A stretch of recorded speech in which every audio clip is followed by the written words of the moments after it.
Meow and hello. Yours truly, the Cat Protector, here from Cat Galaxy with an In the Cat's Eyes moment as we cover the political races. Yeah, and we got a little bit involved in the political this year because it is an election year and some exciting stuff.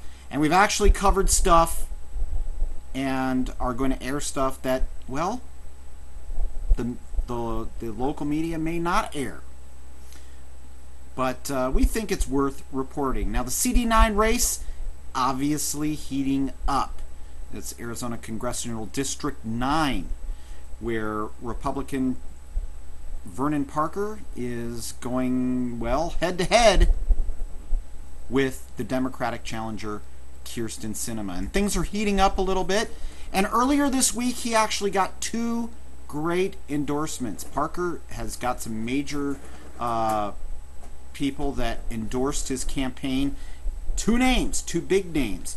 First is Congressman Darrell Issa, who is from California, and he is the chairman, I'm going to get this right, of the House Oversight and Government Reform Committee. Big name there in Washington.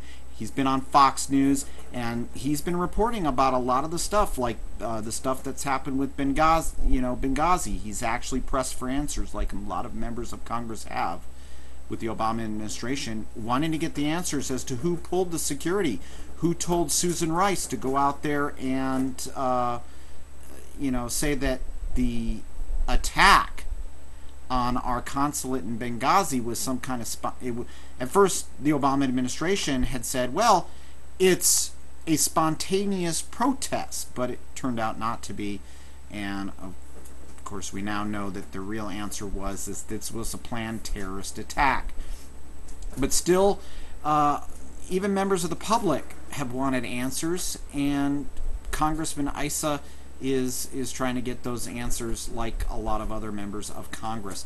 But also supporting the Vernon Parker campaign, also giving his endorsement, is former Congressman Matt Salmon, who is now running again for Congress in CD5. It's kind of important.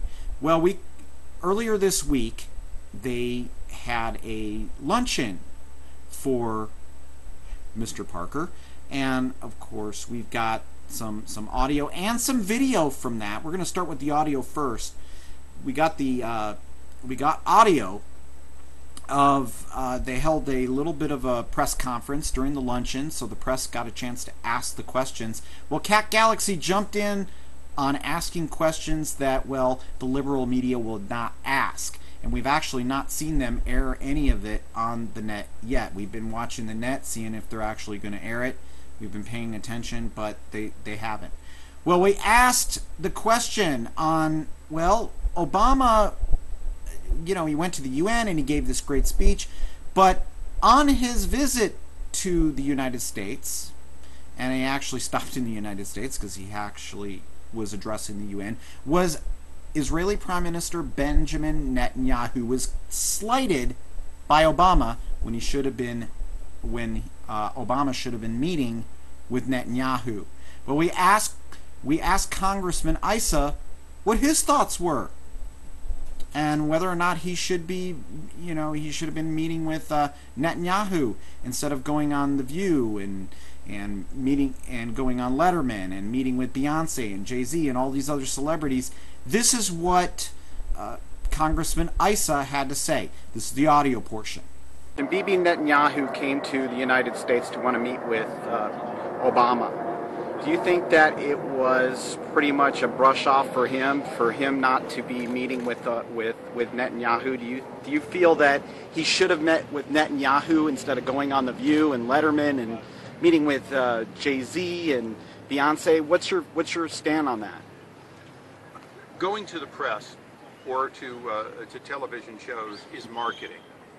meeting with Bibi Netanyahu is meeting with a key ally who is surrounded by Hezbollah, Hamas, and Iran's terrorist threats. So of course he should have met with Bibi Netanyahu, and at a time when both sides admit that Iran is trying to build a nuclear weapon and is coming ever closer, there could be no more important time to meet with all of our allies in trying to, be honest, reverse a trend with Iran that began in 1979.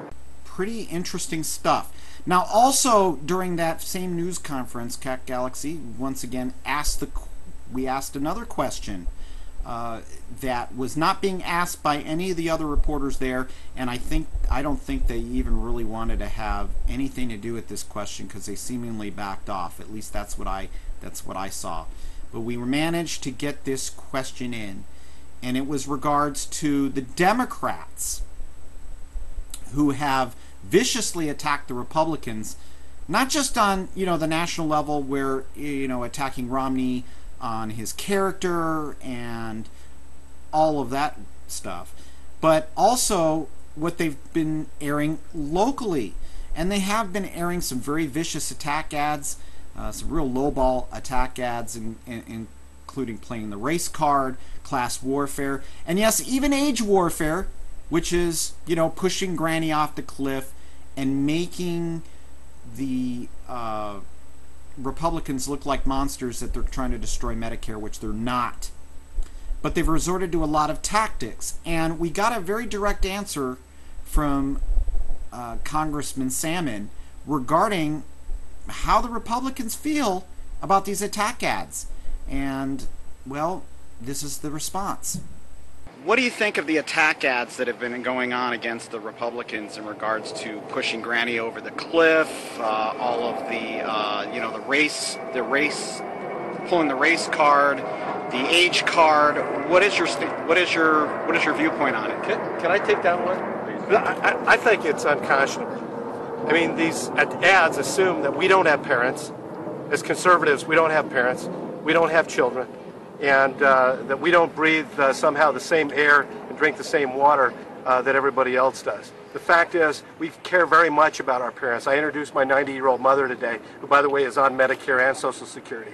And we want to do everything we can to preserve and protect both Medicare and Social Security and make sure that it's not only there for them, but future generations as well. That's why we're all against this idea of Obamacare. That takes $750 billion out of Medicare and hurts those very people that we're talking about. Also, when it comes to dealing with children's programs, all the things that the Democrats are attacking us on, we want to make sure that that money gets to the place where it does the most good, and it's not squandered by federal waste and bureaucracy. So thanks for watching this In the Cat's Eyes news break here on Cat Galaxy. And we want to make mention before we draw it to a close that coming up on November 17th is the Tales of the Season annual adoption event. Yes, the second annual Tales of the Season is happening. We've got some great groups that are coming out for that, and we're going to actually be talking with some of those animal rescue organizations. So you're going to see some interviews on In the Cat's Eyes coming up. So thanks for watching, and we'll see you next time. Keep listening, keep watching to Cat Galaxy.